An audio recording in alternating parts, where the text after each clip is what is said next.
Okay, so we are doing Chaitanya Charitamrita Adi Lila, chapter 3. I'm going to start with text 92. 92, yeah.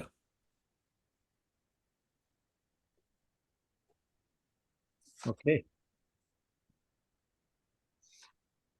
So I'm going to do 92 now.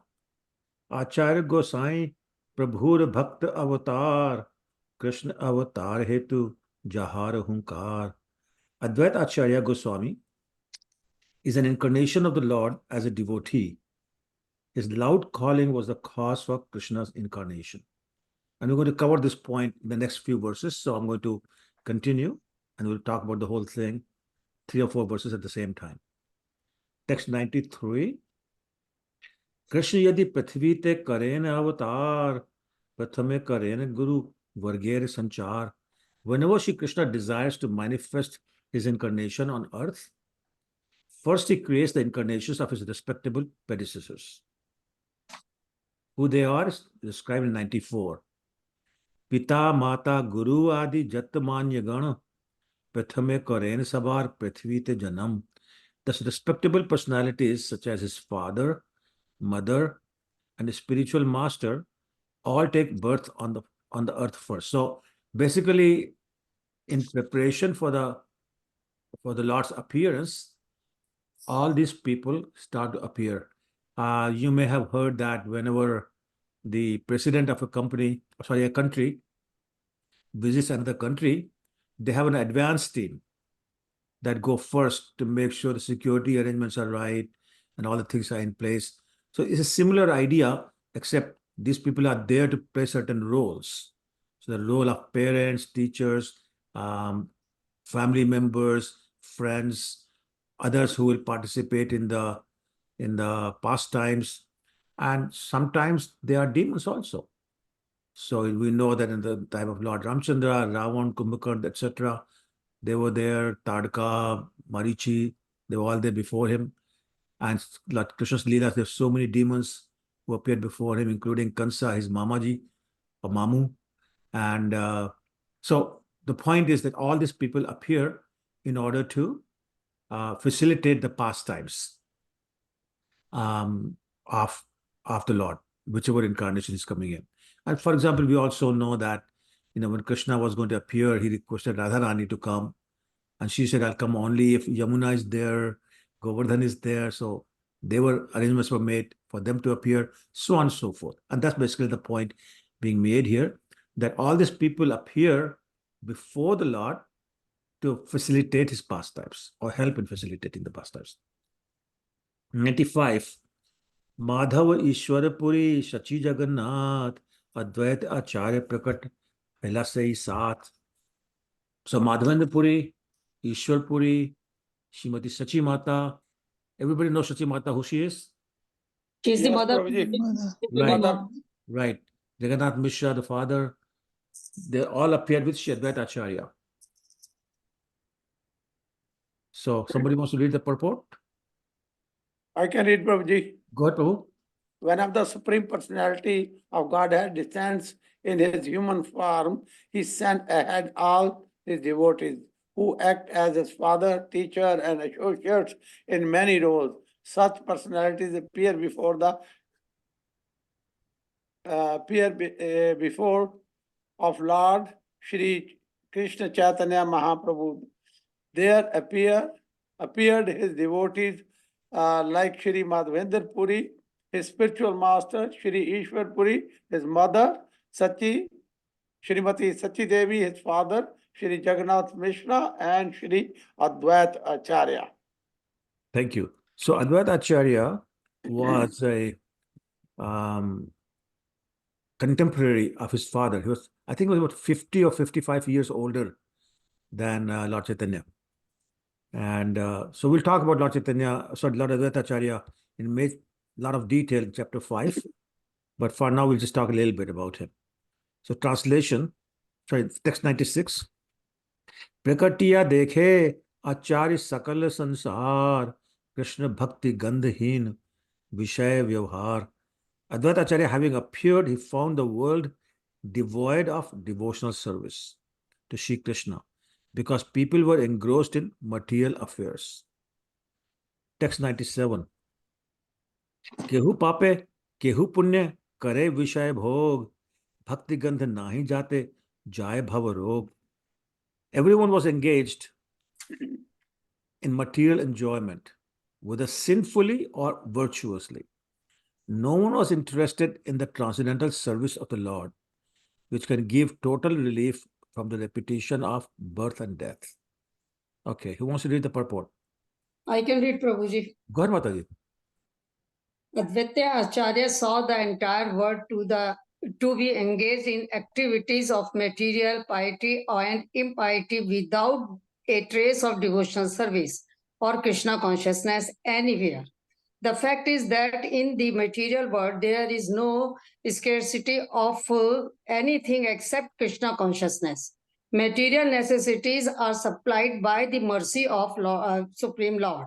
We sometimes feel scarcity because of our mismanagement. But the real problem is that people are out of touch with Krishna consciousness. Everyone is engaged in material sense gratification, but people have no plan for making an ultimate solution to their real problems, namely birth, disease, old age, and death. These four material miseries are called bhavarog, or material disease. They can be cured only by Krishna consciousness. Therefore, Krishna consciousness is the greatest benediction for human society. Yeah. So basically, things, excuse me, things were really bad at that time. People were either involved in sinful activities, but even those who were doing pious activities, they were simply doing them for their sense gratification with the desire to maybe get promoted to heavenly planets in the next birth or come back as a rich, famous person, so on and so forth. It's all about sense gratification, one way or the other. And whenever you have sense gratification, you have a lot of show-offs. So actually, His Holiness Jayapataka Swami was telling that things were so bad that people will get their children married and they'll spend lots of money in the marriages just to show the neighbors how rich they are and how much they gave to their daughter or their son and dowry and things like that.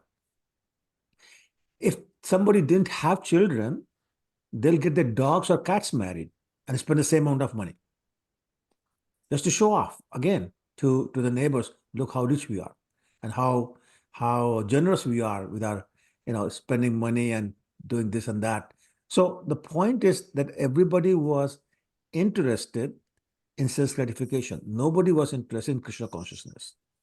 And Advaita Acharya realized that it means that they will never get out of the material world. So there's a word used here, bhavarog, which is the material disease of birth, old age, birth, disease, old age, and death. So he was feeling very sorry for them. What will happen to them? So now he's going to make some decisions that we're going to talk about. Okay, text 98. लोक गति देखी आचार्य करुण हृदय विचार करेन लोकेर कैछे हित होय. Seeing the activities of the world, the Acharya felt compassion and began to ponder how he could act for the people's benefit. Okay, so let's read the purport, then we'll discuss this. Can I read through? Of course, first paragraph, please. Yeah. This sort of serious interest in the welfare of the public makes one a bona fide Acharya. An Acharya does not exploit his followers. Since the Acharya is a confidential servitor of the Lord, his heart is always full of compassion for humanity in its suffering. He knows that all suffering is due to the absence of devotional service to the Lord, and therefore he always tries to find ways to change people's activities, making them favorable for the attainment of devotion. That is the qualification of an Acharya. Although Sri Advaita Prabhu himself was powerful enough to do the work, as a submissive servitor, he thought that without the personal appearance of the Lord, no one could improve the fallen condition of the society. Yeah. So this is a very wonderful verse, and the purport is showing a few points here. One is that an acharya is one who teaches by example. Second, when you have an acharya of devotional service, that means he's performing devotional service in a way that becomes an example for the other people. Third is that because he's performing devotional service in a pure manner, he becomes very dear to the Lord. So Narottam Das Thakur actually sings in the praise of the Vaishnavas, pure devotees, that Tomar Hriday Sada Govinda Vishra. The Lord Krishna is always residing, actually resting in peace in the heart of the pure devotee. And it's very important that the terminology being used as rest in peace, it means that there are no disturbances. Nobody's shaking up, waking up saying, oh, can I have a Mercedes Benz? Oh, can I have a big house? Oh, can I have this? Can I have that? None of that is going on because there are no material desires in the heart of the pure devotee. So therefore, the Lord residing there also gives all his qualities to the Vaishnavas. And one of the Lord's very important qualities is compassion. So therefore, the heart of a devotee is full of compassion for other people. There's another bhajan by Narottam Das Thakur where he says, Par dukhe dukhi, which means a real devotee becomes very unhappy by seeing the misery or miserable condition that other people are in. And he wants to help them. But he doesn't want to help them the way many people would want. Because a regular person who's into self-gratification, to him, help means give me more money, or bless me so I can have more money, or I can increase the size of my business, or I can have a son or a daughter, or I can get them married, or whatever, something material. To most people in the world, blessing means getting something material. So that's not where the real compassion is. Real compassion is that let me look at your real misery. What is that? The problem of birth, old age, disease, and death.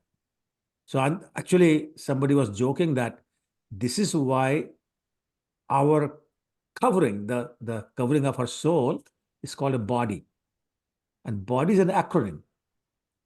Body means, B means birth, O for old age, D for disease, and Y for anybody? Yamraj. Yamraj, thank you. So which is death. So that's body is an acronym for that. Birth, old age, disease, and Yamraj, which is death.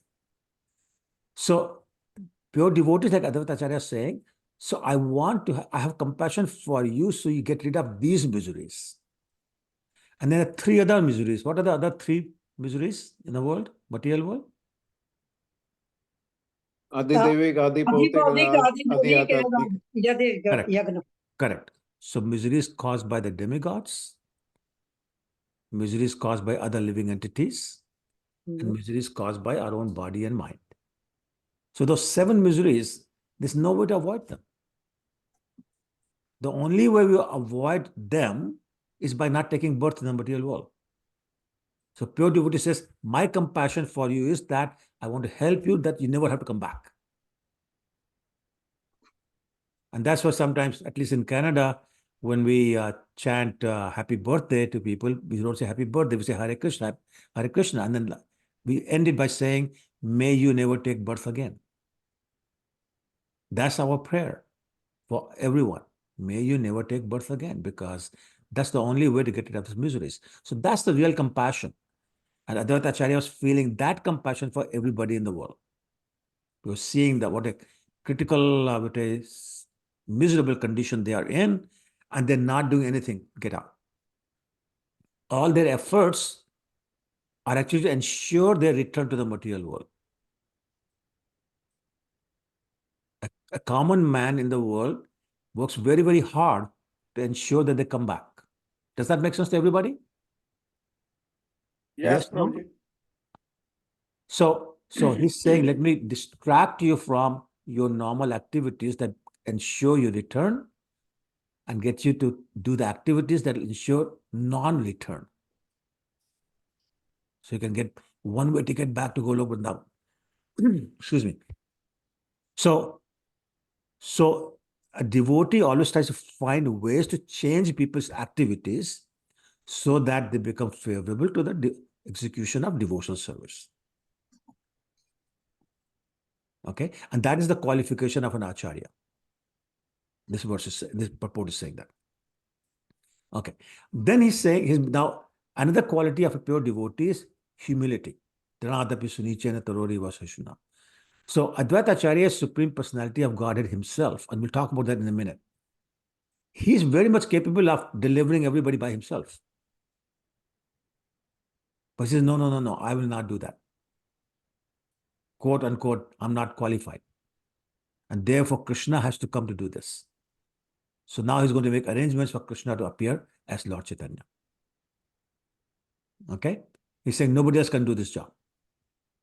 Any questions on this? Okay. Somebody wants to read the next paragraph then? Shall I read, Prabhu? Go ahead, please. Yes. In the grim clutches of Maya, the first-class prisoners of this material world wrongly think themselves happy because they are rich, powerful, resourceful, and so on. These foolish creatures do not know that they are nothing but play dolls in the hands of material nature, and that at any moment material nature's pitiless intrigues can crush to dust all their plans for godless activities. Such foolish prisoners cannot see that however they improve their position by artificial means, the calamities of repeated birth, death, disease, and old age, always beyond the jurisdiction of their control.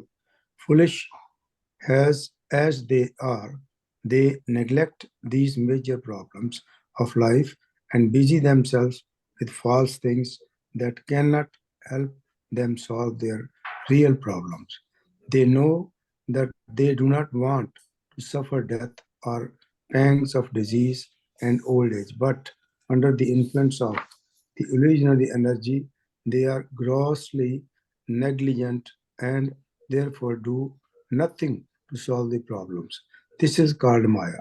People held in the grip of Maya are thrown into oblivion after death. And as a result of their karma, in the next life, they become dogs or gods. Although most of them become dogs. To become gods in the next life, they must engage in the devotional service of Supreme Personality of Godhead. Otherwise, they are sure to become dogs or hogs in terms of laws of nature. Yeah. Thank you, Prabhu. So basically, under the influence of Maya, most people think that they can be happy if they have money, power, fame, beauty, knowledge, and all those kind of things. But none of those things give them the ticket to Golok Vrindavan Dham because they cannot get an exit visa from the material world. They need to be qualified to get an exit visa, and without that, nothing happens. And what they don't realize is that Maya is very clever.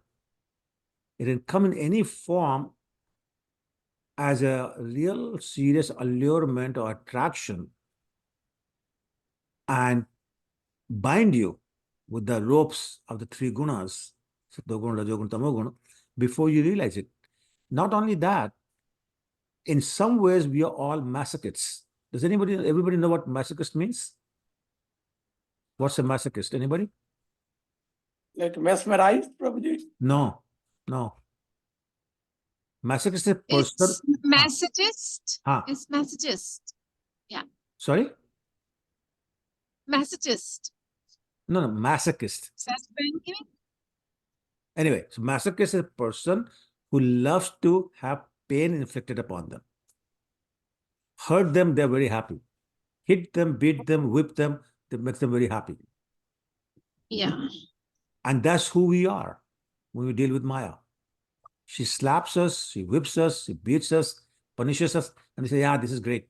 This is great. And sometimes she shows us some money, some power, some fame. I say, yeah, this is wonderful. What a great life. Not realizing that we're actually being punished. And the purport says they're so foolish that they neglect the major problems of life that we just talked about and busy themselves with false things that cannot help them with the real problem. So the money doesn't buy happiness. Money doesn't buy immortality. Fame doesn't buy any of those things either. So all those things that we work very hard for are not going to help us. And they'll take our hard-earned money back, away from us, I mean.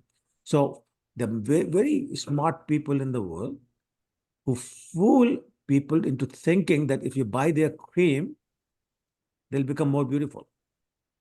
You know, fair and lovely for men, fair and lovely for women. You know, Nivea and whatever names are there, anti-aging cream and, you know, long life cream and this and that, and just to make them fools.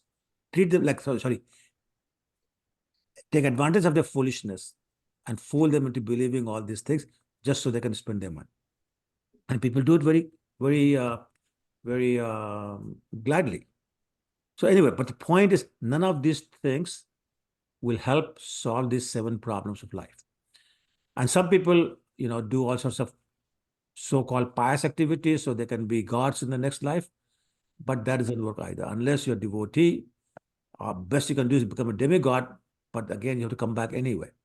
And demigods become hogs, as we know from the example of Indra, who was cursed to become a hog, and he thought hog life was great, better than Indra's life. And that's the foolishness. That's the brainwashing that Maya can do without us realizing. Okay. Any questions on that? So let's read the next paragraph then. I can read, Prabhu. Oh, Sali Mataji, please go ahead. Hare Krishna. Hare The Krishna. third-class prisoners, being less materially opulent than the first-class prisoners, endeavor to imitate them, for they also have no information of the real nature of their imprisonment. Thus, they are also misled by the illusionary material nature. The function of the Acharya, however, is to change the activities of both the first-class and third-class prisoners for their real benefit. This endeavor makes him a very dear devotee of the Lord, who says clearly in the Bhagavad Gita that no one in the human society is dearer to him than a devotee who constantly engages in his service by finding ways to preach the message of Godhead for the real benefit of the world. The so-called acharyas of the age of Kali are more concerned with exploiting the resources of the followers than mitigating their miseries. But Sri Advaita Prabhu is an ideal acharya, was concerned with improving the conditions of the world situation. Hare Krishna. Hare Krishna. So once again, the point being made is that whether you are a third-class prisoner or a first-class prisoner, you're still a prisoner. And for a third-class prisoner to imitate the first-class prisoner is foolish because he's still going to be in a prison. And that's the point that an Acharya understands, and he wants to emphasize to these people, these foolish people, that no matter who you are, you're in trouble. You're in a miserable situation. You need to get out. And then teaches to them, explains to them, and that activity makes them very dear to the Lord. As the reference here is being made of the Bhagavad Gita, chapter 18, text 69, where Krishna says, Nacha tasmat manisheshu kashin me prikritam. Bhavta nacha me tasmat anya pritarobhyu. He's saying nobody is more dear to him than the person who is preaching Bhagavad Gita to other people. So these people then become very, very dear to the Lord. And and kind of helps them find ways to preach that message of Godhead to these people so they can get the real benefit, which is getting up.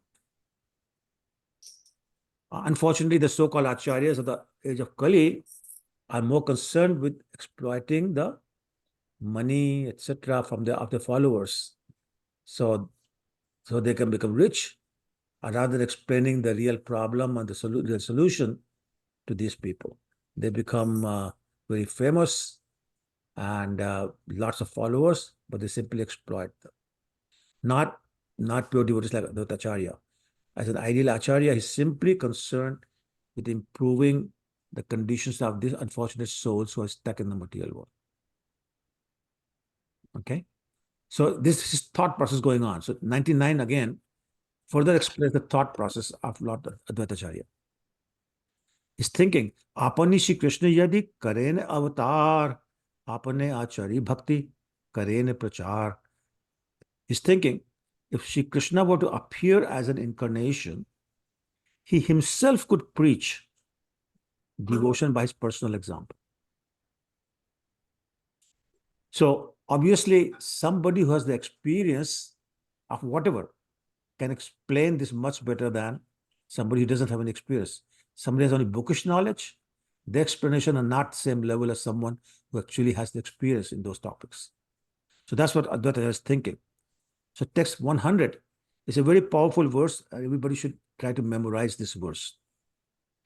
Naam binu kalikale dharma nahi aar, kalikale kache hobe Krishna avatar. So he's thinking again, in this age of Kali, there's no religion other than the chanting of the holy name of the Lord. But how in this age will the Lord appear as an incarnation? So he's saying in the age of Kali, the only religion, only dharma is the chanting of the holy name of the Lord. Kali kale, naam binu kali kale, dharma naya. There's no other religion. There's no other religion except chanting of the holy name. So now he's saying, so how in this age can I make Lord Krishna appear as an incarnation? So translation, Shri Krishna, who's very affectionate towards the devotees. Oh, wait a minute, sorry. I missed a page. Text 101. Shuddha bhave karib Krishner aradhan nirantar sadanya karib nivedan. I shall worship Krishna in a purified state of mind. I shall constantly petition him in humbleness. So now Lord Advaita Acharya is deciding what he's going to do. Text 102 says, Anya Krishnere karo kirtan sanchar, tabe se Advaita naam safal amar. My name Advaita will be fitting if I'm able to induce Krishna to inaugurate the movement of the chanting of the holy name.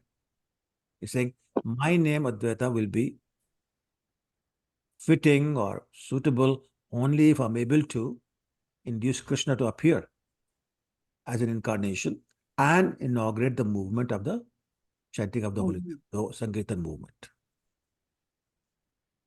Okay.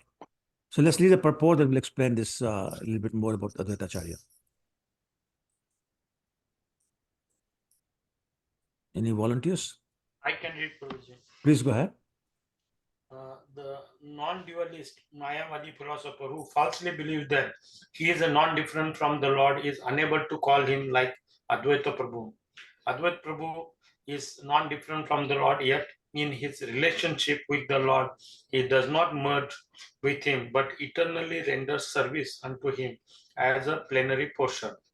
This is inconceivable for Mayavadis because they think in terms of mundane sense perception and therefore think that non-dualism necessitates losing one's separate identity. It is clear from this verse, however, that Advaita Prabhu, although retaining his separate identity, is non-different from the Lord. Thank you, Prabhu. So let's talk a little bit about Advaita Acharya. We're going to discuss in great detail who Advaita Acharya is in chapter 5. But I want to take a minute to explain because I want to put this all together so it makes the whole thing starts making sense. So Actually, I don't know how many of you remember, but back in chapter 1, text 13 described the identity of Advaita Acharya. And it identified him as an incarnation of Lord Mahavishnu. And we know that we discussed it before also, is a combination of Lord Mahavishnu and Sadashiv. So therefore, Lord Advaita Acharya is a Supreme Personality of God himself. So it's called Bhaktavatar. What's that verse? Panch Tattvatvika Krishna, Bhakt Roop Swarupkam, Bhaktavatar, Bhaktavatar, that's Advaita Acharya. So it's the devotee Acharya, devotee incarnation of the Lord. And he's another form of Mahavishnu, which is the first Purush. Remember the three Purush? Yes. Who are the three Purush? Mahavishnu. First is the Mahavishnu, other is the Garbhodakshai Vishnu, and third is the Shirodakshai. Shirodakshai Vishnu. Correct. Shirodakshai Vishnu. Yes. So Mahavishnu actually plays two roles. Mahavishnu plays two roles. Or you can say he is cause of two different things. One is known as the nimitta, efficient cause of the material world, and he's the material cause of the material world also. In other words, when he glances over the material world, energy, that is the efficient cause. He's glancing at it. But when he creates the material world, like all the universes appearing from his pores, that's called the material cause. So it's going to become very confusing. So anyway, Mahavishnu has two roles, and one of those roles is played by Advaita Acharya, which is the creation of the material world. So in other words, infusing the material ingredients with creative energy so they can become active.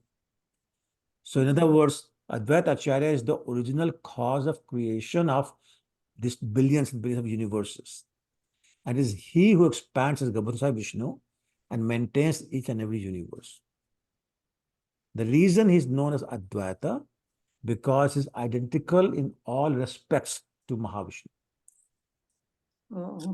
Okay? And as he had previously created all the universes, now he descends as an eternal servitor of the Lord to introduce the path of devotional service.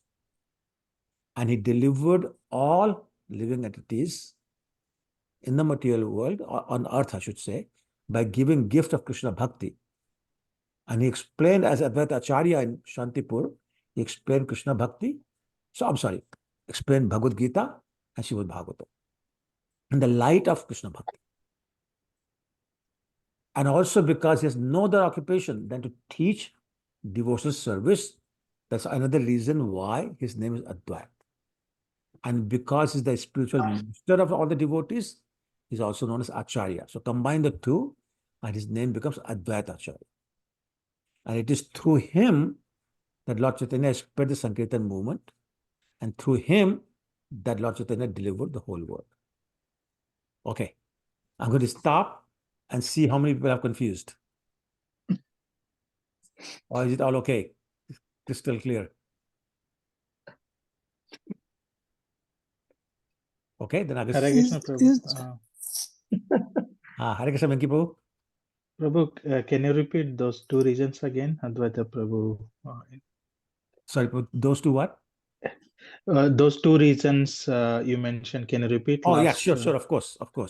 So because he's non-different from Mahavishnu, they are one and the same, he's known as Advaita. And because he's teaching the path of devotional service, he's an Acharya.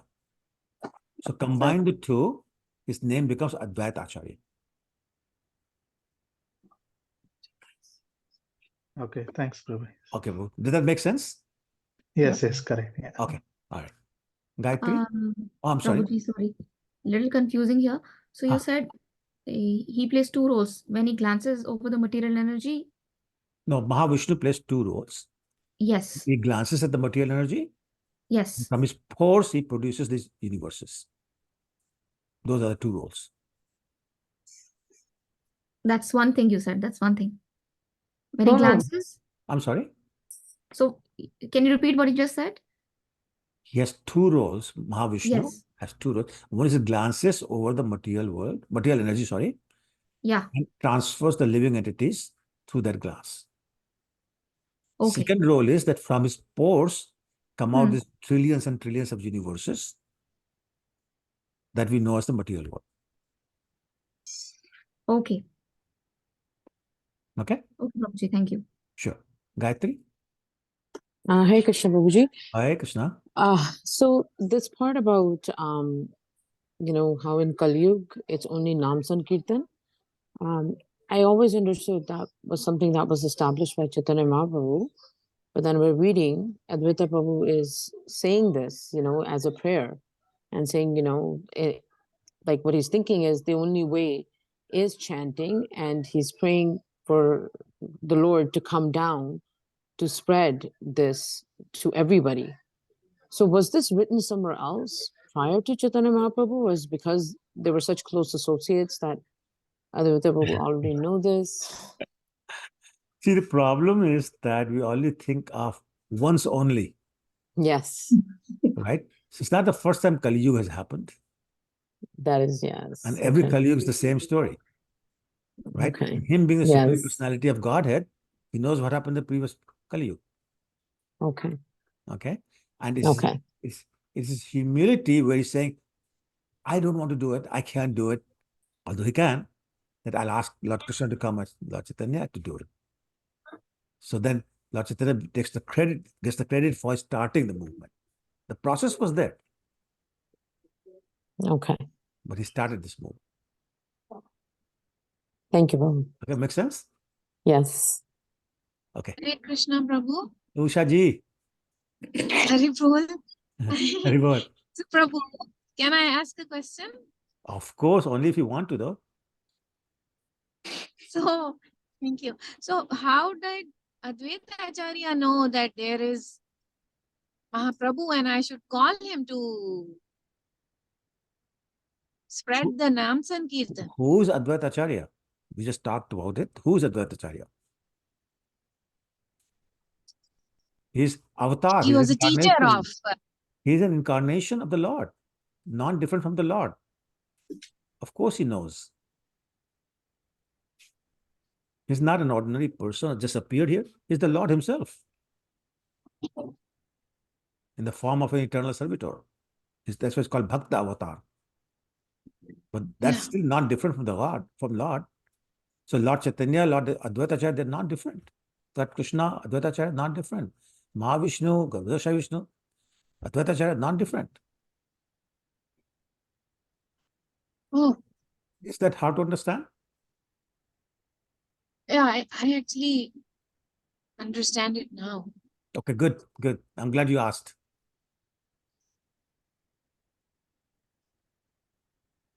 Thank you, Prabhu. Yeah, you're welcome. Okay, let's read the last paragraph under text 102.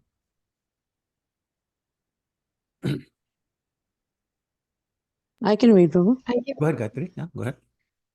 Sri Chaitanya Mahaprabhu preached the philosophy of inconceivable simultaneous oneness with the Lord and difference from him. Conceivable dualism and monism are conceptions of the imperfect senses which are unable to reach the transcendence because the transcendence is beyond the conception of limited potency. The actions of Sri Advaita Prabhu, however, give tangible proof of inconceivable non-dualism. One who therefore surrenders onto Sri Advaita Prabhu can easily follow the philosophy of inconceivable simultaneous dualism and monism. It's so complicated just reading it. Let's try and simplify this. Okay, so what is inconceivable simultaneous oneness and the difference?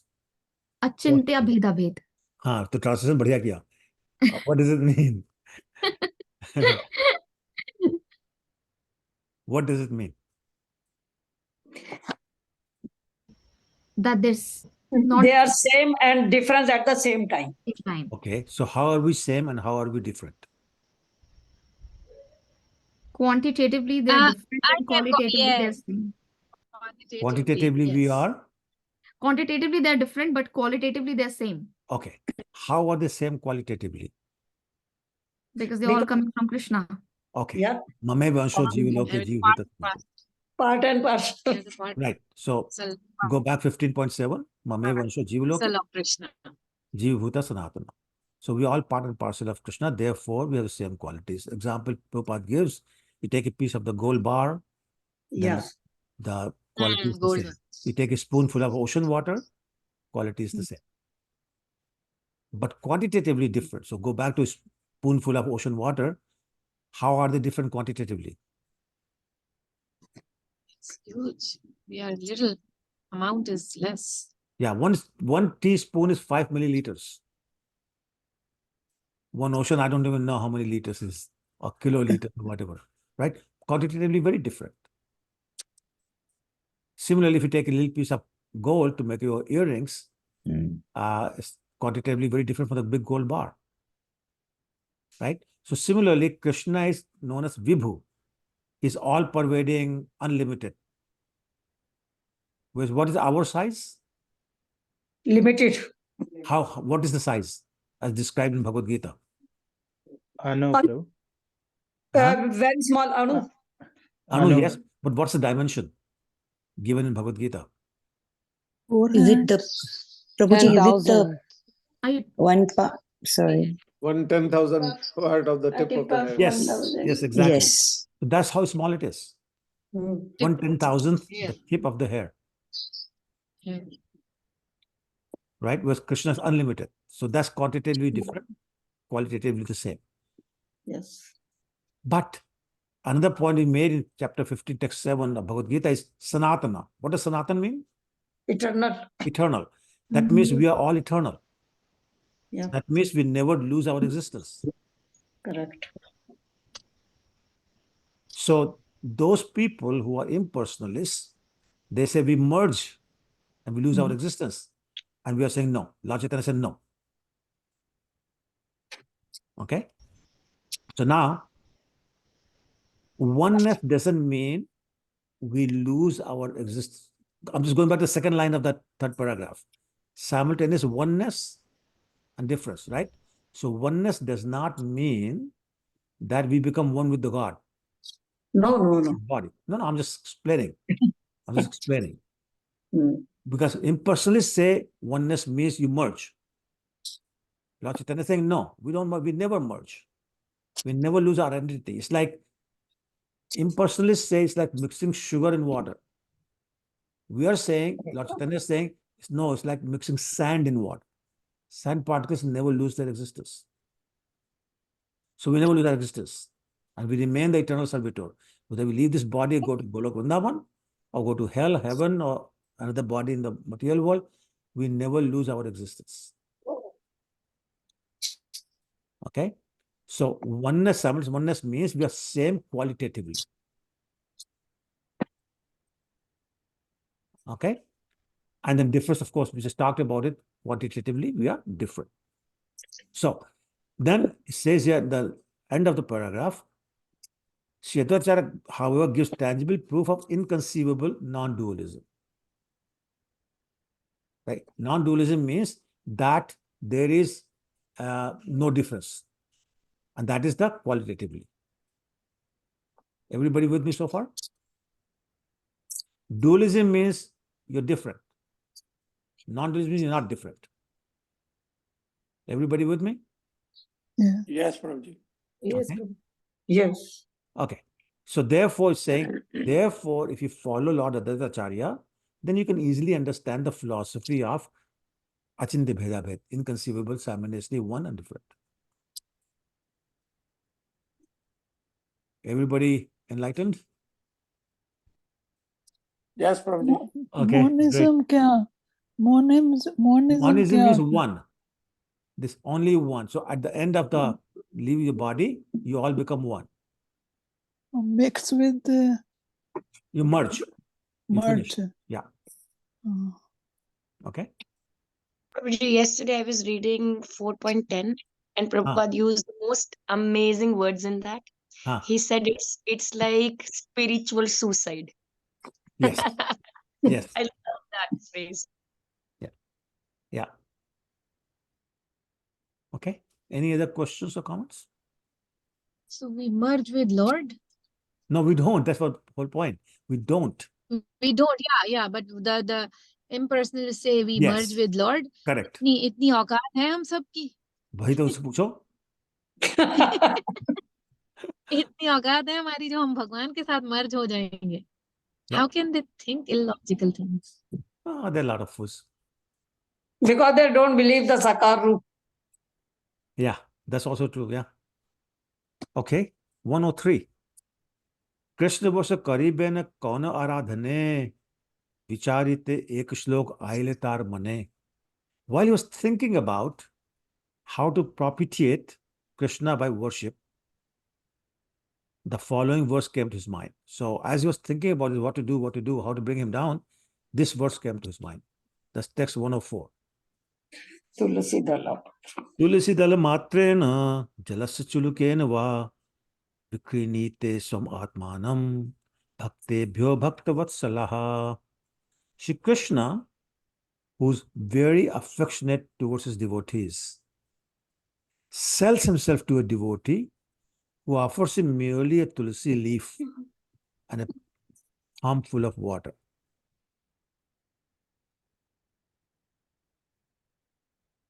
So I'm going to come back to this verse. We'll go to read the next two, and then we'll come back to this. 105 and 106. ए श्लोकार्थ आचार्य करेन विचारन कृष्ण के तुलसी जल दे जय जन तार ऋण शोधित कृष्ण करेन चिंतन जल तुलसी सम किछु घरे धन किछु घरे नाही धन. Translation. Advaita Acharya considered the meaning of the verse in this way.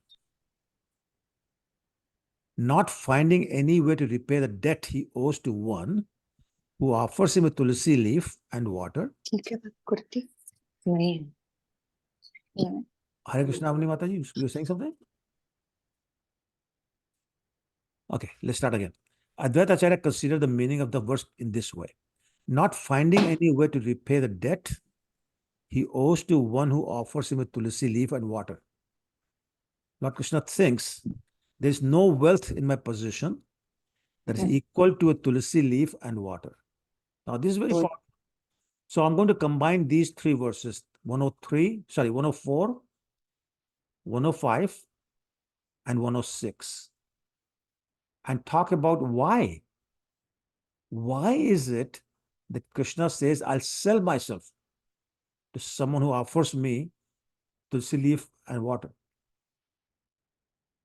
Why does he think I cannot pay the debt, repay the debt to one who's offering him tulsi and water?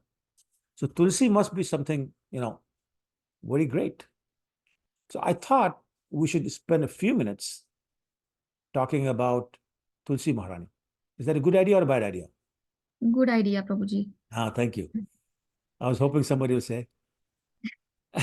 I know a little bit on this. I'll just say before anyone else speaks. I've heard that Lakshmi ji is very chanchal and she leaves Lord, but Tulsi never leaves the lotus feet of the Lord. Okay, yeah. So let me do systematically. We'll come to that point then. So basically, there are people outside of our Gaudiya movement who have all these stories from the Puranas, Brahma Vaivat Purana, other Puranas, which talk about cursing of people and associates of Krishna and cursing of Krishna and all those kind of things. But Lord Chaitanya, Rupa Goswami, Raghunadas Goswami, they ignore all that. Not that they're saying it's wrong or not true, but they ignore. They're not interested in those. According to them, Lord Chaitanya included, Vrinda Devi is a Nitya Sakhi. Nitya Sakhi means eternal friend of Srimati Radharani. And she's engaged in the eternal loving service of Radha and Krishna in the spiritual world, Golok Vrindavan. And when they come down to the material world, she comes down and continues her service. Okay. She has beautiful complexion of molten gold, same as Radharani. And she wears blue garments, same as Radharani. And she exhibits two forms. One is as a female form, and her name is Vrinda Devi. And another form is a beautiful bush named Tulsi Devi, which is replete with beautiful leaves and very fragrant flowers called manjaris. So I'm sure you're all familiar with the manjari on the Tulsi plant. She's an embodiment of what you call Lila Shakti. And she's an expansion of Radharani. She lives in Golok Vrindavan, as I said. And her duty is that she's in charge of planning all the details of Lord Krishna and Radharani's pastimes. And she works under supervision of Purnamasi. And actually, every day, Purnamasi and Vrinda Devi meet at Vrinda Kund. Has anybody been there to Vrinda Kund? Yes, Next time you go, please make sure that you go to Vrinda Kund. It's a beautiful place, a beautiful temple of Vrinda Devi also there. Anyway, so at that place, Vrinda Devi and Purnamasi will, everybody knows Purnamasi though, right? Yes, no? No, Prabhu, I don't know. Yes. Okay, so I'm glad. So Purnamasi actually is Yoga Maya, and she's there as the mother of Sandipani Muni. Who was Sandipani Muni? The teacher of Krishna and Correct. Balaram. Later on, he becomes teacher of Krishna, and his son is named Madhumangal, who's a very famous friend of Lord Krishna. So Purnamasi plays a very important role in Vrindavan Lila of Lord Krishna, of arranging all these pastimes. Anyway, so she and Vrinda Devi meet together every morning and they plan the Ashtakaliya Lila.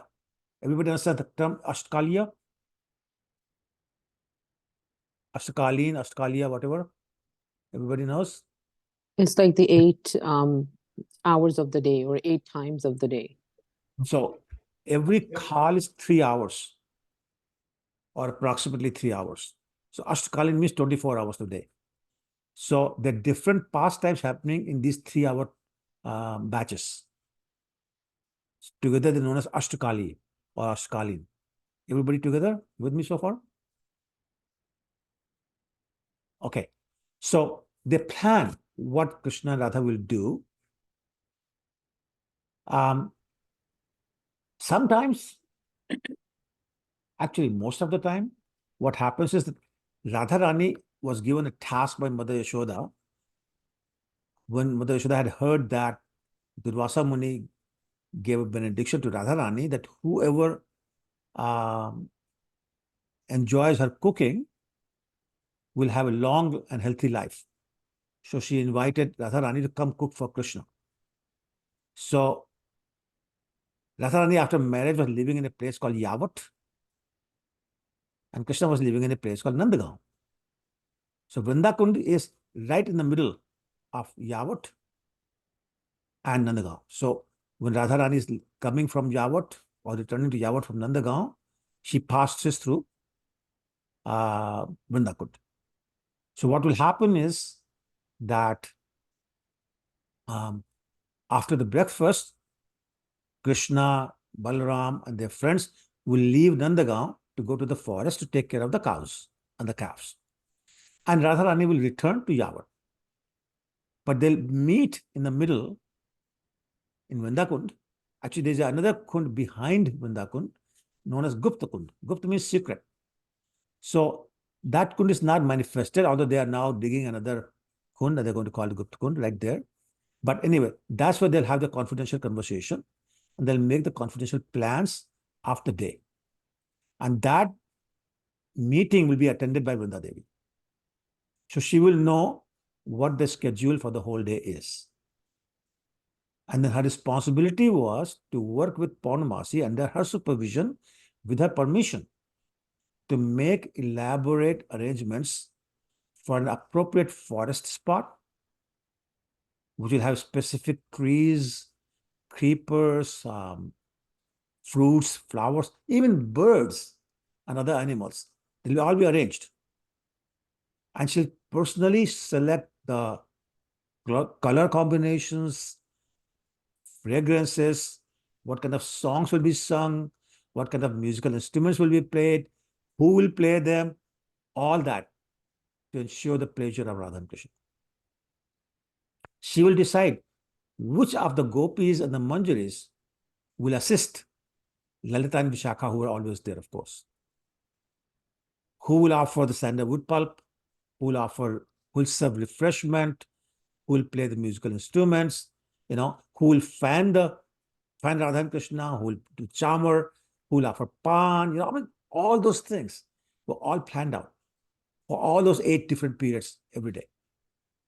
Even details like which peacock will dance, which bumblebee will hum, which parrot will sing, which koel will sing, what kind of breeze will blow. There are 3 kinds of breeze, right? Everybody knows that? Yes, no? No, Prabhu. No, Prabhuji. Okay, so it's called Mand, Sheetal and Sugandh. Mand means slowly, slow breeze. So that was because if it's very high speed, that's not pleasant. Slow breeze is very pleasant. And then Sugandh means it's fragrant. So we're getting aromas of different flowers. And Sheetal means it's cooling. It's not too warm. It's not too cold. It's nice and cooling. So those are 3 kinds of breeze. So they decide which kind of breeze will blow. Right? So that's her responsibility. You can imagine the details she was worrying about. And she will have 2 parrots who are the spies. Not spies, spies who will look for if Jatila and Kutila are coming their way, because they act as spoil sports. So they'll warn Radha and Krishna that, look, Jatila and Kutila are coming, so disappear or hide or whatever. Whatever you do, don't get caught. Right? And any other paraphernalia, swings, clothings, ornaments, food, drinks, pichkari, the water syringe, all those things, she'll make arrangements. And then, all this will take all day, all night. But before it's morning, her job was to wake Radharani up and say, hurry up, go back to Yavat. Krishna, you hurry up, go back to Nandagaon. And so Krishna had this window he used to jump out of, in the footpath window. He'll also enter the bedroom. And then when Mother Yashoda came to wake him up, it looked like he'd been sleeping there all night. So that was all her role.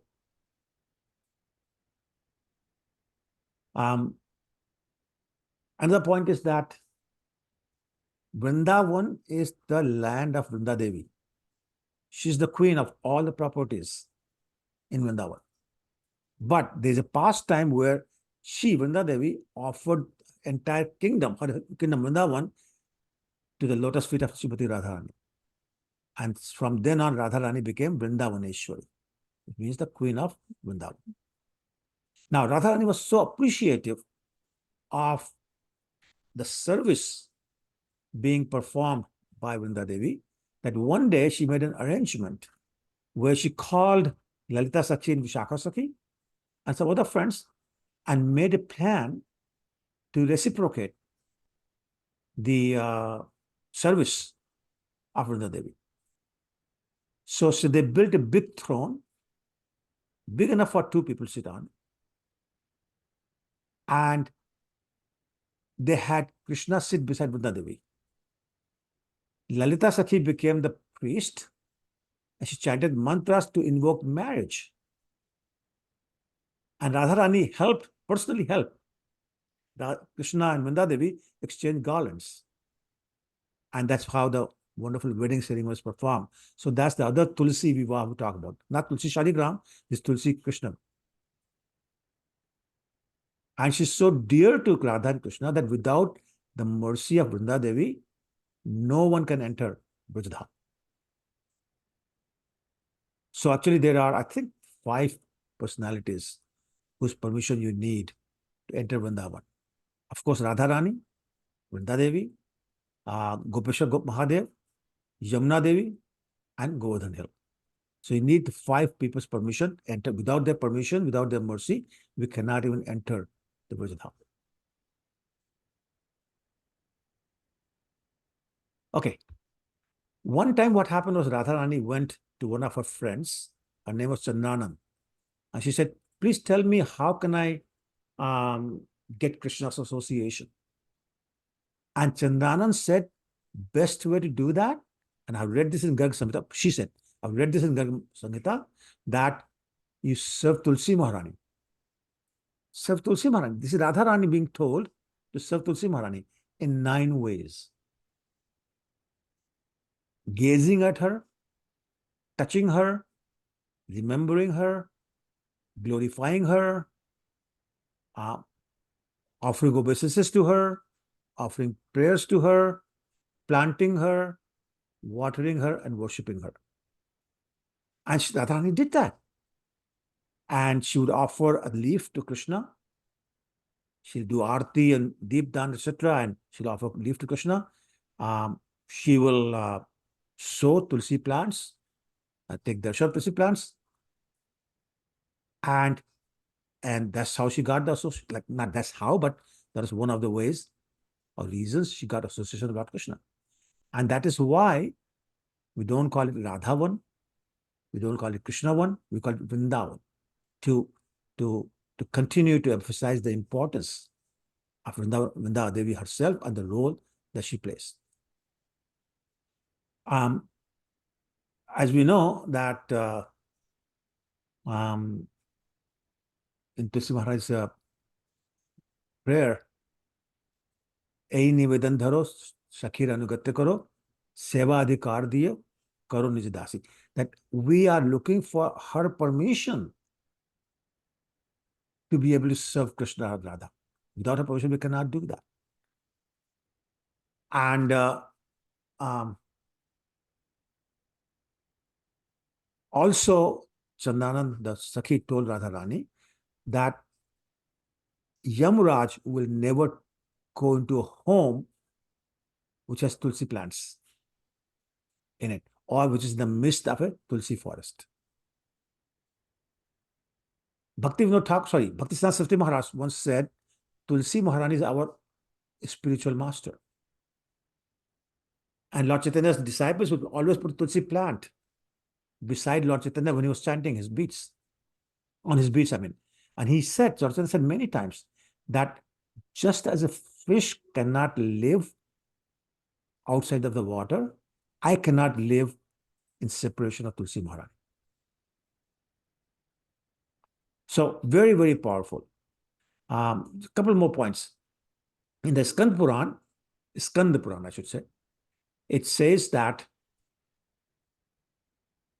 offering obeisances to Tulsi Maharani can remove any amount of sinful activity, the result of any amount of sinful activities, simply by seeing or touching the plant. One can be relieved of all kinds of distress and disease. Simply by offering obeisances and pouring water on Tulsi tree, one can become free from the fear of going to hell. If somebody sows a Tulsi plant, they definitely become devotee of Krishna. And when we offer in devotion Tulsi leaf at the lotus feet of Krishna, we develop love of Krishna. I don't remember where I saw this and who said this, but he said this: no better recipient of charity than a Vipra, which is a Brahmin, no better gift than cows, no better tirtha than Ganges, and no better leaf than a Tulsi leaf. So Krishna says, Pattam Pushpam Phalam Toyam, is talking about Tulsi leaf. Whatever we can obtain by offering Krishna, all types of flowers and leaves can be attained simply by offering him one tulsi leaf. An offering of flowers, gold, pearls, etc. is not equal to an offering of tulsi leaf. And that's another reason why we wear tulsi kanthi.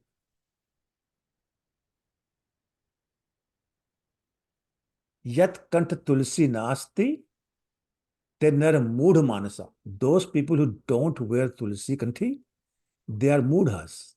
They're fools. How? Shwana vishtacha tasya annam. Whatever they eat is like eating the vomit of a dog. Jalam cha madura samam. And whatever they drink is like wine. Those who don't have tulsi kanthi, they are neck. And those who do wear kanthi, if they accidentally eat non-prasadam, kanthi offers a leaf and turns it into prasadam.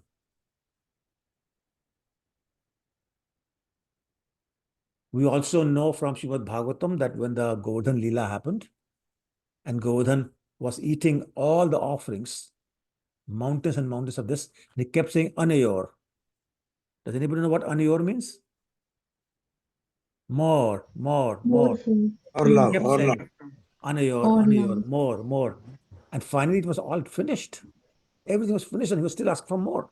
So everybody went to Krishna and said, not only everything we have cooked is gone, we don't have any more grains. We have nothing left now. What do we offer? And Krishna smiled and said, just offer me tulsi leaf. Now tulsi leaf, and both were satisfied. Similarly, there's another story about Narad Muni. Once going to Mother Satyabhama in Dwarka, and he noticed that there was a tinge of pride in the personality of Satyabhama. So he wanted her to, develop some humility. So he said to her, Mother Satyabhama, give me Krishna in charity. So she said, what? She said, yeah, please. So she said, okay, not understanding. So he said, okay, great. Now Krishna is my slave. I'm taking him away. And Satyabhama said, no, can't do that, please. How can I get him back? And Narad Muni said, well, if you give enough gold, same weight as Krishna's, then you can have him back. She said, okay. So they brought a big, tarazu, the balance scale. And Krishna sat on one side. And Mother Satyabhama started putting all the gold she had, all the jewelry she had on the other side. And Krishna's scale didn't even move. So then she asked other co-wives, they all brought their jewelry. It wouldn't move. Now Satyabhama was panicking, saying, what to do? So Narad Muni said, well, Rukmani is not here yet. Why don't you call her and ask? So they called Rukmani Mataji and said, can you please help? She looked at the whole situation, understood what's going on. She brought a tulsi leaf and put it on the other side. As soon as she did that, that side went down and Krishna went up. So the idea was to balance. So he started taking the gold out of the other side and took all the gold out. But still tulsi leaf alone was heavier than Krishna. So the moral of the story is that's how important tulsi is to Krishna. So it's not surprising that he's saying in this verse that we just read from Gautamiya Tantra that Vikrinitam Swatmanam. I sell myself to the person who offers me tulsi leaf with Ganges water. And that's what Advaita Acharya knew. I said, that's the formula I'm going to use to convince Krishna to come as Lord Chaitanya and start the Sankirtan movement. So I just want to tie this up, 104, 105, 106, with these points to make sure that we all understand how important Tulsi Maharani is. Yeah, Usha, you have a question? So, Prabhu, offering tulsi in the bhoga is equal to offering tulsi itself, like. So Krishna says in 922, Bhagavad Gita, chapter 9, text 22, Pattam Pushpam Phalam. Pattam So he's saying, Pushpam. if you offer me just tulsi leaf, not as an excuse to not cook. But if for whatever reason, the situation where there's nothing else, you offer him tulsi leaf, he's happy. But he will not accept bhoga if there's no tulsi on it. Right. Okay. And regarding tulsi, keeping tulsi, in my case, it's always Tulsi Maharani maybe is not happy with me, and she always leaves the house. So I have the dry tulsi, and is this the same Yeah, that's fine. effect? Yeah, Touching that, and I mean, I try my best to keep the tulsi as intact as, but she doesn't like me, so it's okay. No, it's not you. It's everybody has similar situations. Every once in a while, she decides to leave. Don't worry about that. Dry leaves are fine. dry leaves are fine, right? Yes. Like we can touch them, and it has the same effect. No worries. No worries. Okay. Thank you, Prabhu. Sure. Okay. Text 107 then. तबे आत्मा बेची करे लिनेर शोधन एत भावी आचार्य करेन आराधन. Thus the Lord liquidates the debt by offering himself to the devotee. Considering in this way, the Acharya began worshipping the Lord. Who wants to read the purport? I can read, Prabhu. Go ahead, Prabhu. Ashok Krishna Prabhu. Yes. Through devotional service, one can easily please Lord Krishna with a leaf of the tulsi plant and a little water. As the Lord says in Bhagavad Gita 9:26, a leaf, a flower, a fruit, or some water, patram pushpam phalam toyam, when offered with devotion, very much pleases him. He universally accepts the service of his devotees. Even the poorest of devotees in any part of the world can secure a small flower, fruit, or leaf and a little water. And if these offerings, and especially tulsi leaves and Ganges water, are offered to Krishna with devotion, he is very satisfied. It is said that Krishna is so much pleased by such devotional service that he offers himself to his devotee in exchange for it. Srila Advaita Acharya knew this fact, and therefore he decided to call for the personality of Godhead Krishna to descend by worshipping the Lord with tulsi leaves and the water of Ganges. Jaya. Yeah, so basically we discussed all this before, and that's the process he used to invoke Lord Krishna's appearance. Text 108. Ganga Jal Tulsi Manjari Anuchan Krishna Pada Padma Bhavi Kare Samarpan. Thinking of the lotus feet of Sri Krishna, he constantly offered tulsi buds in water from the Ganges. 109. Krishner Ahvan Kare Kariya Hunkar Emate Krishnere Karail Avatar. He appealed to Sri Krishna with loud calls, thus made it possible for Krishna to appear. He used to actually do hunkar. Does everybody know what hunkar is? Somebody do it. Let me hear it. Proud. Huh? Proud, Prabhuji. No, hunkar. Hunkar. No. Huh? Do it again. Yeah. So he would do that, and Krishna would hear this. Chaitanya avatare ei mukhya hetu bhakter ichhai avatare dharma setu. So here's another major external reason for Lord Chaitanya's appearance. The principal reason for Chaitanya's descent is this appeal by Advaita Acharya. The Lord, the protector of religion, appears by the desire of his devotees. So people ask, why is Krishna appearing? Why does other incarnations happen? To satisfy the desire of their pure devotees, the Lord appears in different incarnations. So this is one of the principal reasons, external, but principal reasons for Krishna's appearance as Lord Chaitanya.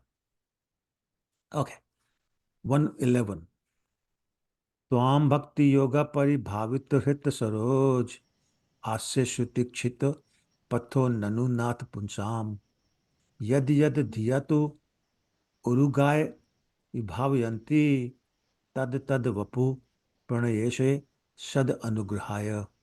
O my Lord, you always dwell in the vision and hearing of your pure devotees. You also live in the lotus-like hearts, which are purified by devotional service. O my Lord, who are glorified by exalted prayers, you show special favor to your devotees by manifesting yourself in the eternal forms in which they welcome you. So again, continuation of the previous verse. Let's read the purport, then we'll explain this. Who would like to read the first paragraph? I can read it, Prabhuji. Go ahead, Kishore. This text from Srimad Bhagavatam 3.9.11 is a prayer by Lord Brahma to the Supreme Personality of Godhead Krishna for his blessings in the work of creation. Knowledge of the Supreme Personality of Godhead can be understood from the description of the Vedic scriptures. For example, the Brahma Samhita 5.29 describes that in the abode of Lord Krishna, which is made of Chintamani, touchstone, the Lord acting as a cowherd boy, is served by hundreds and thousands of goddess of fortune. Mayavadis thinks that the devotees has imagined the form of Krishna, but the authentic Vedic scriptures have actually described Krishna and his various transcendental forms. Right. So main point being in this verse of this particular paragraph is that Krishna will listen to the prayers of his pure devotees. He will satisfy the desire of his pure devotees. And how does he know? Because he lives in their hearts. He is very comfortable in their hearts because there's no disturbance coming in. And he's always in the vision of his devotees. So in Nectar of Devotion, there's a verse that says opposite for non-devotees. It says, Atta Shri Krishna Namadi na bhavet grahyam indriya. Sevon mukho jivado swayamev sprat yada. For non-devotees, with their material senses, they cannot grasp Krishna. But those who are pure devotees, who are constantly engaged with the tongue and other senses in the thoughts of the Lord, he's automatically revealing himself. So therefore, it basically is saying the Lord and the devotees are in sync all the time. The devotee knows what Krishna wants, Krishna knows what devotee wants, and they mutually satisfy each other. Okay? Let's go to the next paragraph. Prabhu, how would Krishna reveal to them? It depends upon what their desire is. So Lord Advaita Acharya's desire was Krishna appear in a devotee form and start the Sankirtan movement. So that's what he did. Prahlad's desire was he comes in a form that can kill Hiranyakashipu. So Krishna did, as Lord Nrsimhadev. Depends upon the desire. The desire of the Brahmin, the young Brahmin, was that the deity walk all the way from Vrindavan to Vidyanagar. So he walked. And we know about Sakshi Gopal. So on and so forth.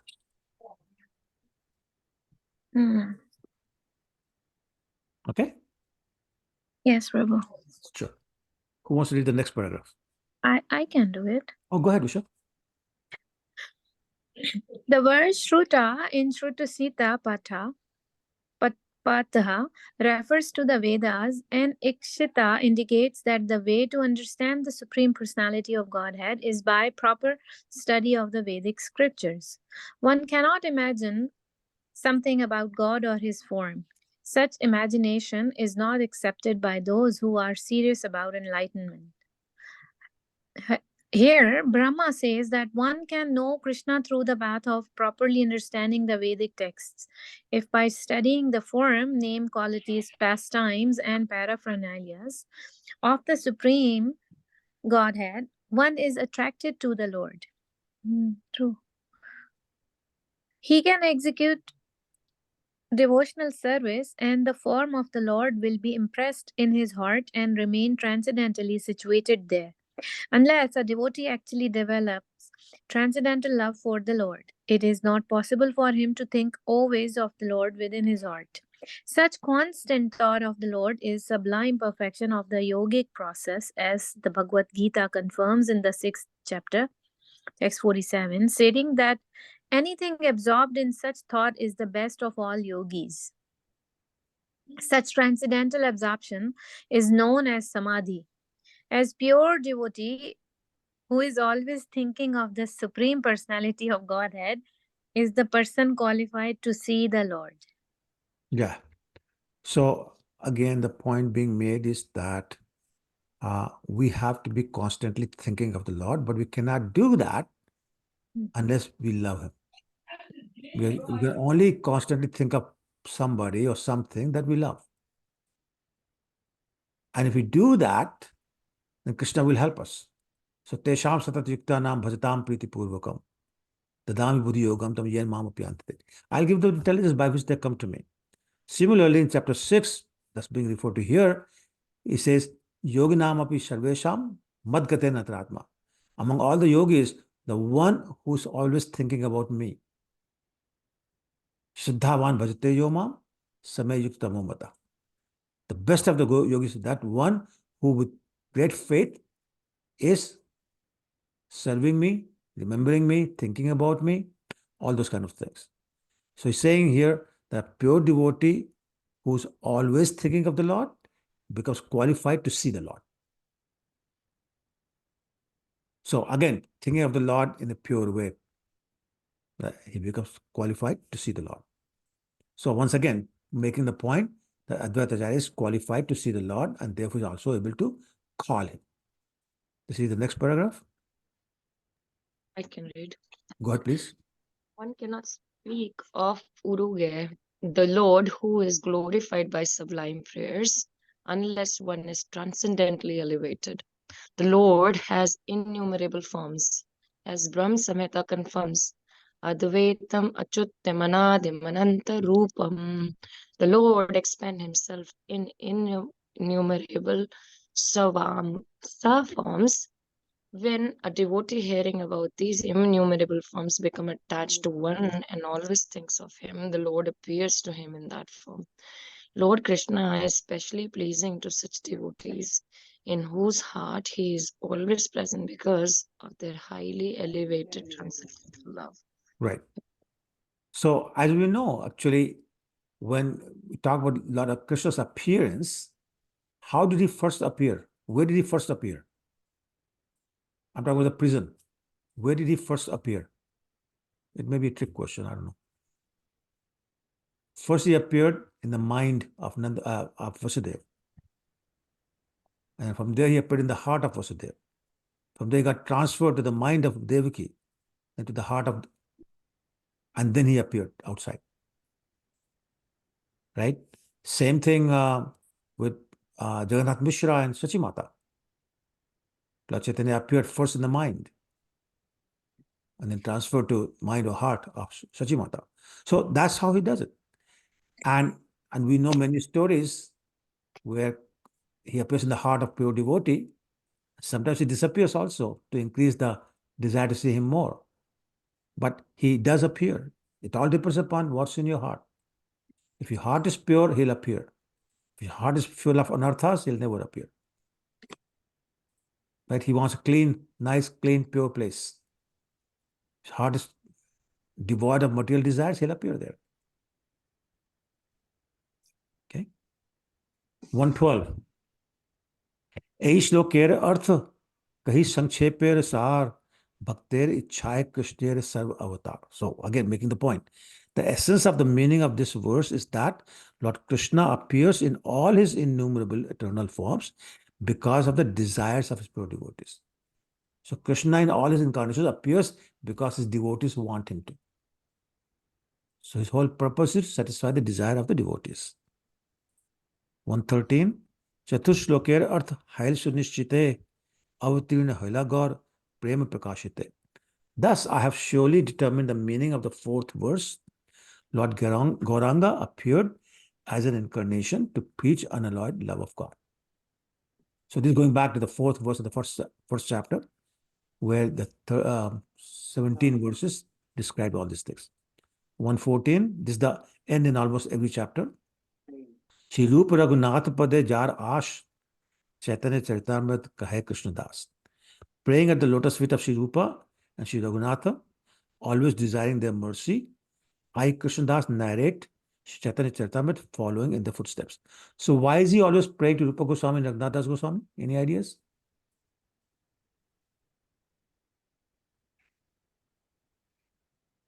Maybe they are the devotees. But there are many devotees. So many devotees. He got all the Maybe the pure and the topmost Yeah, devotee. well, they have so many top devotees, 6 Goswamis. Yes. No, Prabhuji, I think I remember he got all the content from the diaries of these two devotees. No, it's Isn't close, but not quite right. So the diary belonged to Swarup Damodar, Okay. who was Yes. the constant companion of Lord Chaitanya. He gave the diary to Raghunath Das Goswami and shared many stories with him. Raghunath Das Goswami gave it all to Rupa Goswami. No, to Krishnadas Kaviraj. Raj So Goswami. Raghunath Das Goswami used to stay at Radhakund. He gave his classes at Radhakund. Krishnadas Kaviraj attend all those classes, and he got all that material from the Kant of Raghunath Das Goswami. Right? Rupa Goswami was his Shiksha Guru also. So Rupa Goswami and Raghunath Goswami are always praised in the last verse of every chapter to acknowledge their contribution to the creation of Chaitanya Charitamrita. Okay? Thus endeth the Bhaktivedanta purports to Sri Chaitanya Charitamrita, Adi Lila, 3rd chapter, describing the external reasons for the appearance of Chaitanya Mahaprabhu. So what are the 2 external reasons that we discussed in this chapter? Who remembers? 2 external reasons for the appearance of Lord Chaitanya. I should say Lord Krishna as Lord Chaitanya. He wanted to feel and experience the love of how Radharani loves him. No. External reasons. To preach the general people about the Krishna. Please the people. Why would you want to do that? Preach. Okay, so it's to start the Sankirtan movement. Yes. That's one. Okay, agree. One. What's the second reason? We just talked about it. For the devotees. So, sorry, Raghav, say again. For the devotees, because the devotees want. Yeah, because devotees want to satisfy the desire of his pure devotee, in this case, Advaita Acharya. Okay, 2 desires. So, to start the Sankirtan movement, to deliver the people. Second, to satisfy the desire of Advaita Acharya, his pure devotee. Okay. So, any questions or comments? It's 9:33. We'll stop here. These were external reasons. I'm sorry? These were external reasons, right? Correct. Next chapter talks about internal reasons. I shared one.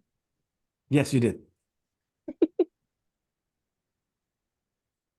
Prabhuji, just one question that comes in my mind.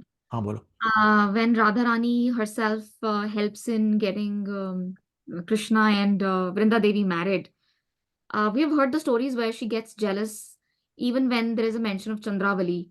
On the other hand, she's quite happy about getting these 2 people married. Good question. Good question. Why does... So it's not just Vrinda Devi, by the way. After she'll make arrangements for Lalita Sakhi to be with Krishna, Vishakha Sakhi to be with Krishna. So she's transcendental to material jealousy. So there's no envy in her. So then the question is, why does she get angry when Krishna is with Chandravali? Right? There she's jealous, yeah. So she gets angry because she knows Krishna loves it when she gets angry. So even that anger is to please Krishna. Yep. Even that anger is to please Krishna because Krishna really enjoys it. When Radha gets mad, then he has to, manao her, and he really enjoys manawing her. So this is real pleasure for her. And so that's why she does it. Otherwise she wouldn't do it. There's no material jealousy. There's no material. They're beyond that. Yes. Right?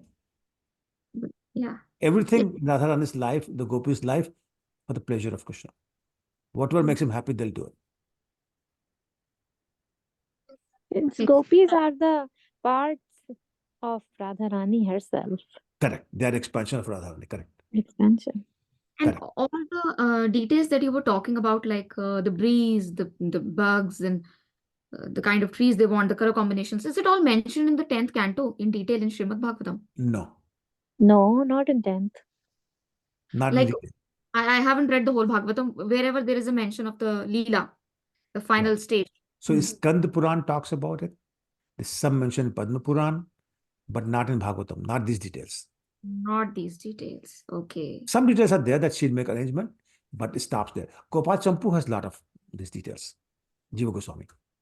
Jeev Goswami. Okay. Okay, Prabhuji. Gopal Champu is very difficult, Prabhu, to No, it's very comprehend. easy. What are you talking about? It's a wonderful book. It's a I don't know. wonderful book. Everybody should read that book. Everybody should. We started again. Start again, yeah. Mm. It's a wonderful, wonderful book. Sorry. Similarly, I find Chaitanya Charitamrita is very tough to understand without Yes. anybody explaining it. On the Yes. contrary, Srimad Bhagavatam is like stories. You can read through it. You can still understand. True, but be careful. Bachara Mataji, be careful. Bhagavatam is much more than stories. Much more than stories. The stories are incidental there, only to explain the philosophy. Mm. Srimad Bhagavatam is all about the interaction between the devotees and the Lord, and therefore about devotional service. So, yeah, don't be sidetracked. Hold on. Usha, hold on. Don't be sidetracked by the stories. They're there just to assist you understand the philosophy. Okay? It's much, much more than stories. In Chaitanya Charitamrita, the explanation is only for 2 lines, or maybe after 5-6 paragraphs, there is a paragraph explanation. In what? In Chaitanya Charitamrita. Oh, yeah, like, that's true. That is very true. Understand the terminologies. Not only that, it's so much repetition. So many verses are repeated again and again and again. And it's like a slow moving movie. Story bharti nahi aage. Same point being made again and again and again. So yeah, it's no question. And the philosophy is very high level philosophy. Very, yeah. So you're right. It's hard to understand. And I'll be honest with you, I don't understand everything. Just trying. Using you all as an excuse for me to understand. It's not easy. But Prabhu, Isha Upanishad is difficult as well. Well, everything's difficult. That's why you need a guru. Somebody has to explain these things to you. Right? That was actually, I was listening to a class today even, where they were talking about commentaries by Sridhar Swami, by Vishwanath Chakravarti Thakur, Jiva Goswami, so many other devotees. And you listen to those commentaries by other devotees of just one verse. But Prabhupada may have written like 4 lines in purport, and you think you understand. But when you start hearing the commentaries, you say, oh my God, this is so deep. Like you could take just one verse and go for like 30 days. Actually, that's what happened when Srila Bhaktisiddhanta Saraswati Maharaj started giving the Bhagavatam classes in Radhakund. First verse, first canto, first chapter, first verse. It took him 31 days to explain that one verse. So, I mean, we don't know what depth means. We're just touching the surface. You can find the time to read the commentaries by the other acharyas, then we'll understand it. Okay, Ashok Krishna Prabhu, I'm sorry, you've been very patient. No, Prabhu. So you mentioned about Prabhu, just want to put a comment about Vrindakund and Guptakund. Just want to mention that these two now are under ISKCON. Yes. Thank you, Prabhu. That is correct. And then about 5-10 years ago. Yeah, and very close to Nandgaon. Like during our Rajmandal Parikrama, we were fortunate. We stayed at actually Vrindakund. Great. For lunch? Huh? For lunch? No, overnight. Overnight. Oh, wonderful. Overnight. Oh, with the yatra. The yatra, yeah. Okay. Right across Vrindakund, there's a big piece of land where we had tents, and then from there, Vrindakund was only 300 meters walk. Okay, great. And how's the progress of the Guptakund going? Because they were digging the Guptakund also behind it. Yes. They are digging it, but still not done. Yeah. Okay, all right. I think it's being led by Deen Bandhu Prabhu. I think they are. Yes, correct. Yes. Correct. But the Vrindakund is very beautifully done. There is now parikrama mark, meaning there is you can do a circumambulation of Vrindakund. Yeah. And And the deity is so beautiful. Such a beautiful deity. Right. I think even Gupt Kund is done because I saw 2 kunds now. So it's the second kund behind the temple. Yeah, so then it's done. The excavation is done because I remember clearly we did 2. One Vrindakund and then another, that's the item of the Kund. Yeah, that's great because last year it was not finished. It was dug but not finished. when I went there last year. Okay. So now it's done, I think. Yeah. Oh, that's wonderful. Sorry, Nana, you were saying something? I said दोनों बन गए प्रभु जी. बन गए? Oh, हाँ जी. जब हम last time किए थे तो दोनों थे. wonderful.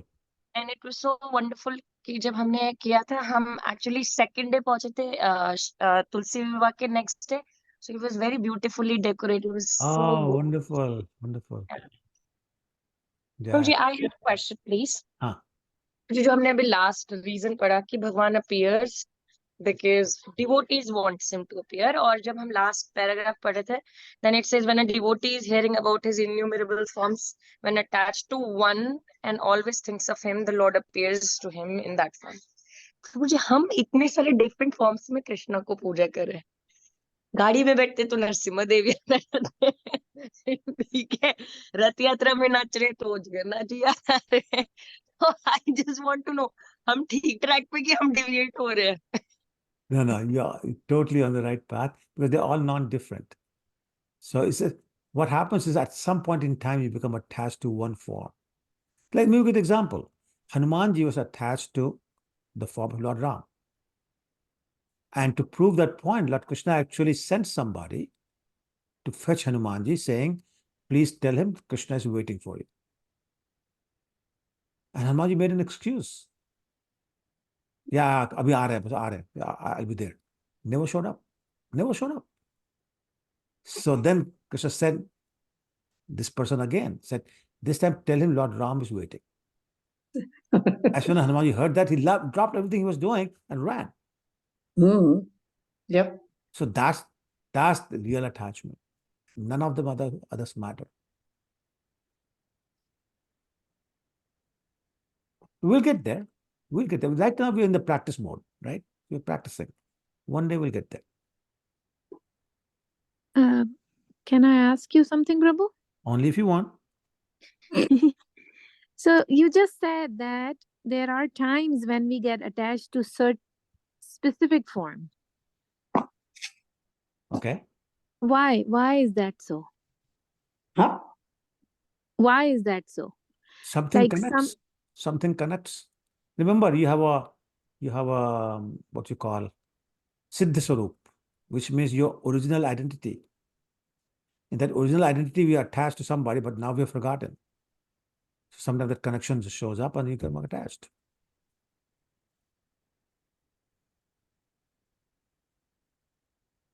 And does it change it?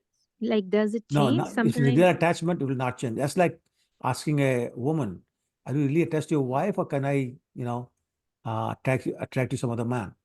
If she's really attached to her husband, she said no.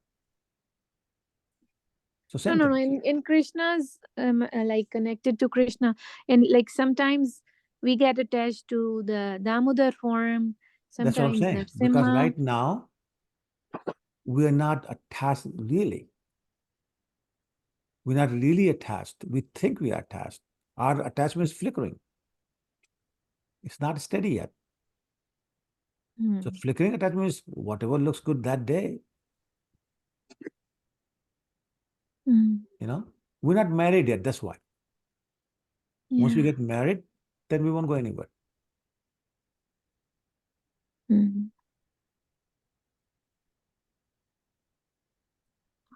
Thank you, Prabhu. Sure. Okay, I think it's getting late. 9:44. So thank you all. Vancha kalpatarubhyascha kripasindhubhyascha Pushpanam pavnebhyo vaishnavebhyo namah. Srila Prabhupada ki jai, Charitamrita ki jai, Krishna Prabhupada ki jai. Hare Krishna, everyone. Hare Krishna. Hare Krishna, Prabhu. Thank you, Hare Prabhuji. Krishna, Hare Prabhu. Krishna. Prabhu ji ki jai. Hare Krishna. Hare Krishna. Jai. Thank you, Prabhuji. Thank you. Thank you, Prabhuji. Thank you. Hare Krishna. Thank you for more lights on Srimati Tulsi Maharani. Hari Bol. Thank you. Very That interesting. was really enjoyed it. Thank you, Yeah. Babu. Very helpful. We Yes. know few things, but it is very helpful. Yes, Hare Krishna. Yeah. Thank Thank you. you again. Thank you, Thank Prabhu. you, Prabhu. Hare Krishna. Hare Good night. Krishna. Hare Krishna.